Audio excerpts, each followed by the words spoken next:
कहते हैं रिश्तों के धागे बड़े कच्चे होते हैं, इसमें बंधे एहसास की डोरी बड़ी ही नाजुक होती है। इसे हमेशा अच्छी नीयत से बुनो क्योंकि ये दिल बड़ा ही भावुक होता है। हेलो फ्रेंड्स, मेरा आज का टॉपिक है हस्बैंड वाइफ के रिलेशनशिप को स्ट्रॉन्ग कैसे बनाएं, इस रिश्ते को हैप्पीली कैसे निभाएं, रिलेशनशिप में हैप्पीनेस का एहसास कैसे जगाएं, एक दूसरे को अहम कैसे बनाएं, एक दूसरे को दिल से कैसे अपनाएं और इस अनमोल रिश्ते को खुशी से कैसे निभाएं। जी हाँ दोस्तों, ये एक ऐसा रिश्ता है जो जिंदगी के साथ साथ चलती है और ये वो अमानत है जो हमें हर परिस्थिति में मजबूत बनाती है। और चाहे परिस्थिति कुछ भी हो, विश्वास वही रहता है। ये पैसा, मकान, गाड़ी, सब कुछ का कुछ तो मोल होता है, पर अच्छे रिश्ते इसके मोहताज नहीं, ये तो अनमोल होते हैं। तो आइए दोस्तों, इस रिश्ते को फरिश्ता कैसे बनाएं जानते हैं। Welcome to Chitra's good life, let's begin.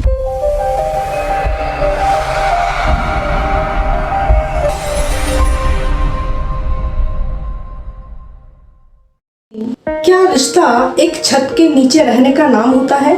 क्या रिश्ता एक छत के नीचे कुछ जरूरतें पूरा करने का नाम होता है? क्या रिश्ता अपना इच्छा मारकर दूसरे की इच्छा पूरा करने का नाम होता है? क्या रिश्ता दूसरे के एक्सपेक्टेशंस को पूरा करने का नाम होता है? क्या रिश्ता अपने खुशी को मारकर दूसरे को खुश करने का नाम होता है? क्यों आज रिश्ते बिछड़ रहे हैं? क्यों रिश्तों से लोग भाग रहे हैं? क्यों रिश्तों में वो मिठास नहीं है? क्यों रिश्तों में वो प्यार का लिबास नहीं है? जी हाँ दोस्तों, इस पर हमें सोचने की बहुत ज़रूरत है। और रिश्ते को फरिश्ता कैसे बनाएं, रिश्तों में वो मिठास कैसे लाएं, रिश्ते को मजबूत कैसे बनाएं, आइए हम लोग जानते हैं दोस्तों। जी हाँ दोस्तों, कहीं ऐसा तो नहीं कि हम कोई अनरियलिस्टिक चीज़ों को हम अपने असल ज़िंदगी से कंपेयर कर रहे हैं, कोई मूवी से देख करके हम अपना वो चीज़ कॉपी कर रहे हैं जो कभी हो ही नहीं सकता है, और इस तरीके से हम अपना प्यार के परिभाषा को बिल्कुल अलग कर रहे हैं। इसलिए दोस्तों, हमें प्यार के परिभाषा को समझना बहुत ज़रूरी है। एक हस्बैंड वाइफ के बीच में प्यार क्या है? एक बॉन्डिंग का बाय प्रोडक्ट ही प्यार है। अब ये बॉन्डिंग क्या है, बॉन्डिंग कैसे बनती है? जी हाँ दोस्तों, बॉन्डिंग और कुछ नहीं बल्कि हमारे सही समय पर एक दूसरे के लिए हुए केयर की बॉन्डिंग वो है जो हमारे खुद से लिए हुए एंड निभाए हुए रिस्पॉन्सिबिलिटीज़ की बॉन्डिंग तब डेवलप होती है जब हम अपने पार्टनर्स के साथ ट्रूथ एंड ट्रांसपेरेंसी से पेश आते हैं। बॉन्डिंग तब डेवलप होती है जब हम कुछ छोटे बड़े अच्छे बुरे दिन को एक साथ में बैठकर शेयर करते हैं। आपके निभाए हुए ट्रस्ट की और आपके गुड इंटेंशंस की, और इसी से आप दोनों के बीच में एक अच्छी अंडरस्टैंडिंग डेवलप होती है। और जब एक अच्छी अंडरस्टैंडिंग डेवलप होती है तो आप एक दूसरे के साइकोलॉजी को समझने लगते हैं। आप खुद समझ जाते हैं कि इस वक्त उसका मूड खराब है या उसका मूड अच्छा है, किस बात पर वो गुस्सा होती है, किस बात पर उसको अच्छा लगता है, किस बात पे वो हैप्पी फील करती है। तो ये सारी चीज़ आपका बॉन्डिंग से ही डेवलप होती है। और ये सच है दोस्तों कि आप चाहे कितना भी अमीर हो जाए, चाहे मिलियनियर हो जाए, बिलियनियर हो जाए, लेकिन पैसा आपको वो सुख नहीं दे सकता जो एक हस्बैंड वाइफ के बीच में बॉन्डिंग की होती है, एक दिल से जुड़े रिलेशनशिप की होती है। अच्छे रिश्ते का कंपनसेशन कभी भी पैसा नहीं हो सकता। जी हाँ दोस्तों, आप लग्जरी तो खरीद सकते हो पर सुकून नहीं। आप महल तो खरीद सकते हो पर घर नहीं। आप इंसान तो खरीद सकते हो पर प्यार नहीं। आप रिश्ते तो खरीद सकते हो पर उसकी पहचान नहीं। तो आइए दोस्तों, जानते हैं और अपनाते हैं इन 12 सिंपल एंड इजी हैबिट्स के बारे में जो हस्बैंड वाइफ के रिश्तों को मजबूत करती है। Number 1, truth, transparency, share and trust. ये एक अच्छे रिलेशनशिप की मजबूत नींव होती है। जिंदगी के छोटी बड़ी, अच्छे बुरे, सुख दुख, हर एक पल को ट्रूथ एंड ट्रांसपेरेंसी के साथ शेयर करने से ही ट्रस्ट डेवलप होता है। चाहे वो फैमिली प्लानिंग हो, फिनेंशियल प्लानिंग हो, इन्वेस्टमेंट प्लानिंग हो या फिर कोई आउटिंग का प्लानिंग हो। अगर आप सच्चाई छिपाते हैं, हर बातों को मैनिपुलेट करके पेश करते हैं और जब किसी तीसरे से सच्चाई का पता चलता है तो आपकी एक झूठी इमेज बनती है, फिर आपकी कोई भी बात की कद्र नहीं रहती। तो इसलिए दोस्तों, कभी भी मैनिपुलेट ना करें, झूठ ना बोलें, बल्कि अपने पार्टनर से ट्रूथ एंड ट्रांसपेरेंसी के साथ हर बात का शेयर करें और ट्रस्ट डेवलप करें। केयर, सही समय पर केयर करना ही प्यार की निशानी है और मजबूत बॉन्डिंग की पहचान होती है। जब कोई सीरियस हेल्थ इश्यूज हो, मेडिकल इश्यूज हो या कोई इमरजेंसी नीड हो, चाहे एक दूसरे की हो या एक दूसरे की फैमिली मेंबर्स की हो, उस समय उसके साथ फिजिकली, मेंटली और फिनेंशियली सपोर्ट करना ही केयर कहलाती है और इसी केयर से अच्छी बॉन्डिंग डेवलप होती है। नंबर 3, ये बहुत ज़रूरी है दोस्तों, हमेशा स्माइल के साथ एक दूसरे को ग्रीट करना, हग करना एंड कडल्स करना। दोनों के दिन भर के काम के बावजूद जब भी मिले एक दूसरे को स्माइल के साथ ग्रीट करें। सोने से पहले दिन भर की भागदौड़ वाली ज़िंदगी के अनुभवों का बैठकर साझा करें। कोई भी अनफेवरेबल सिचुएशन में एक दूसरे को भरोसा जताएं, हग करें, ज़िंदगी भर एक दूसरे के साथ निभाने की वादा करें। एक दूसरे के बॉन्डिंग को और मजबूत बनाती है। नंबर 4, अपने कोई भी छोटे मोटे नोकझोंक पर थर्ड पर्सन का इन्वॉल्वमेंट कभी ना करें। आपस में कुछ भी मिसअंडरस्टैंडिंग हो, कभी भी एक दूसरे के बीच में तीसरे को इन्वॉल्व मत करना। हो सकता है बातें बहुत ही छोटी और सिंपल हो, जो एक दूसरे से आपस में आराम से बात कर सुलझ सकती है, उसको तीसरे का इंटरफेरेंस चीज़ों को इतना क्रिटिकल बना देती है कि वो खुद का एक्सपेक्टेशंस और अपने साथ हुए एक्सपीरियंस का इम्प्लीमेंट करने लगता है, जो हो सकता है आपके सिचुएशन से कुछ वास्ता ही नहीं रखता हो, और फिर तीसरा चौथा पांचवा को बात कन्वे करते करते इतनी बिगड़ जाती है कि सब अपना सोच थोपने लगता है, बल्कि असल लोगों की अब कोई बात रखने की जगह ही नहीं होती और माहौल इतना निगेटिव वाइब्रेशन से भर जाता है कि अब वो मिसअंडरस्टैंडिंग परमानेंट निगेटिव अंडरस्टैंडिंग में बदल जाती है और दो लोगों में दूरियां बढ़ती जाती है।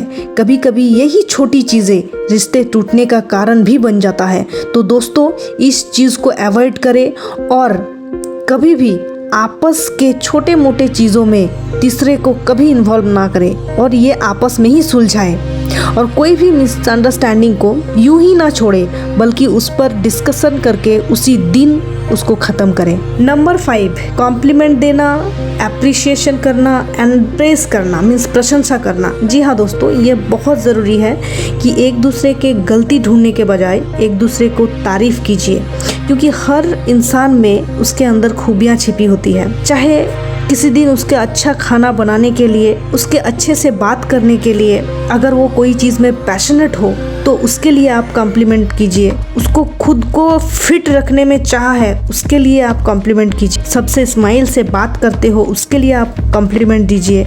अच्छे से घर चलाते हो, उसके लिए आप कॉम्प्लीमेंट दीजिए। अगर वो किसी स्किल में एक्सपर्ट हो तो उसके लिए कॉम्प्लीमेंट दीजिए, क्योंकि ये सच है दोस्तों कि अगर आप किसी इंसान के अच्छाइयों का कॉम्प्लीमेंट दीजिएगा तो वो इंसान और भी अच्छा करने का और होने का कोशिश करता है, और अगर आप उसका निंदा कीजिएगा, उसका बुराई कीजिएगा तो वो इंसान फिर बुरा बन जाता है। इसलिए दोस्तों, कभी भी अपने पार्टनर का निंदा मत कीजिए, उसको कॉम्प्लीमेंट दीजिए।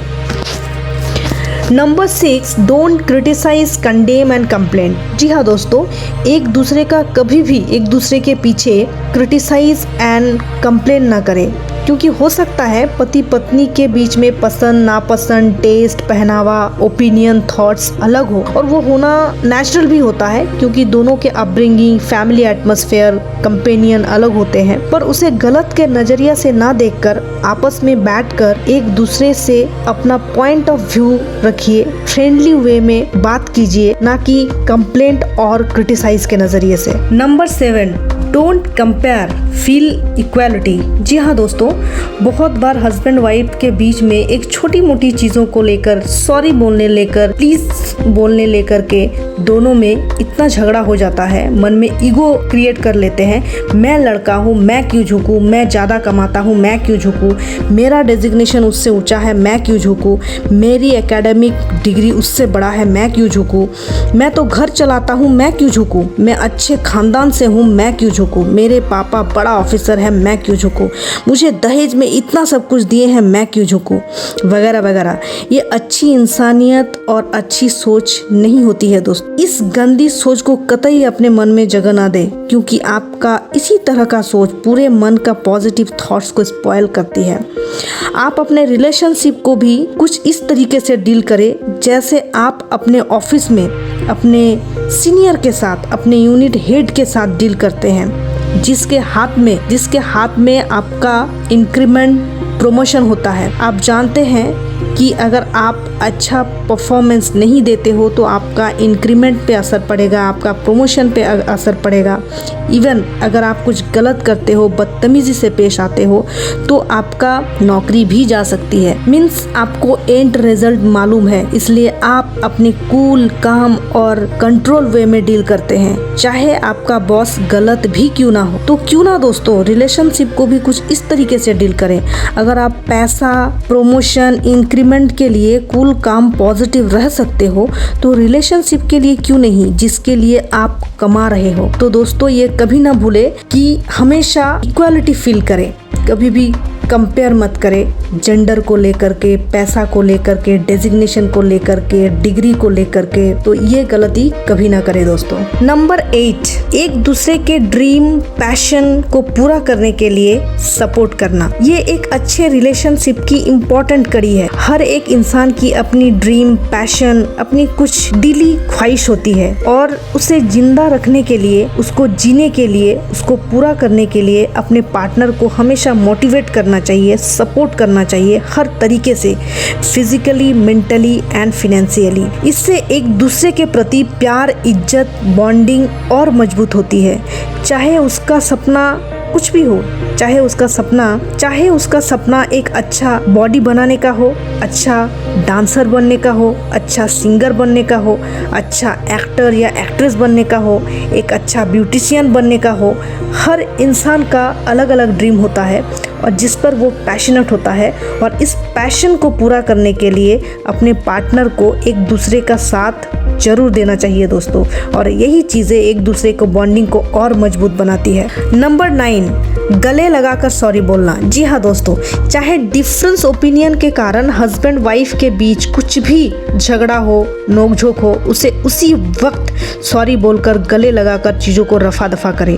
और सॉरी बोलने के लिए मन में ये कभी मत लाए कि मैं छोटा हो गया, मैं झुक गया, बल्कि किसी भी बात पे अगर कोई एक दूसरे में से कोई दुखी हुए हो, हर्ट हुए तो ये मन में रखे कि उस बात से मुझे भी दुख है, उसको ये फील कराए कि उस बात से मुझे भी दुख है, और ये गुड इंटेंशन से चीज़ों को सिंप्लीफाई करके देखने का एटीट्यूड रखे। नंबर 10, आपके कोई भी डिसीजन मेकिंग में अपने पार्टनर का ओपिनियन का रेस्पेक्ट देना।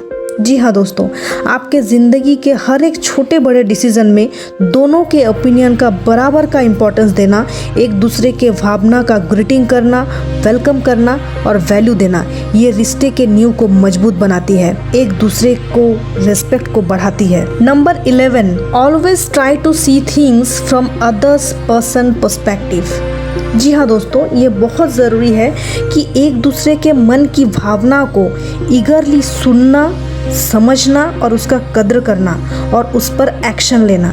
चाहे किसी भी बात से अपसेटनेस जाहिर कर रही हो या कर रहे हो, या किसी और चीज़ों में इंटरेस्ट शो कर रहे हो, उसको अच्छे से सुनकर उसको पॉजिटिव गाइडेंस देना, ये एक अच्छे रिश्ते की नींव को मजबूत करती है। Number 12, create memories.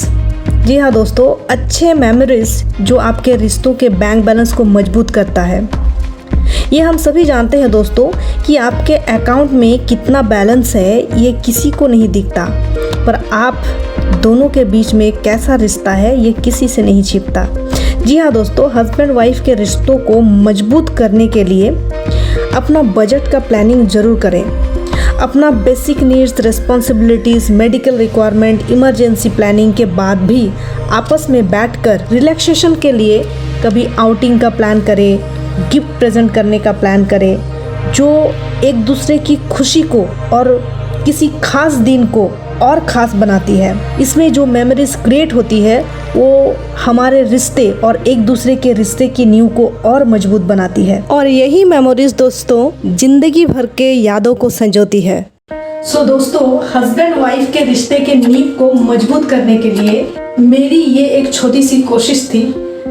उम्मीद है आपको इससे हेल्प मिलेगी आपके रिश्तों को खुशनुमा बनाने के लिए, रिश्तों को मजबूत करने के लिए। So please do like, share and comment. Please do subscribe to my channel to get the notification for upcoming videos. So myself Chitra signing off on this note. See you soon. Bye bye.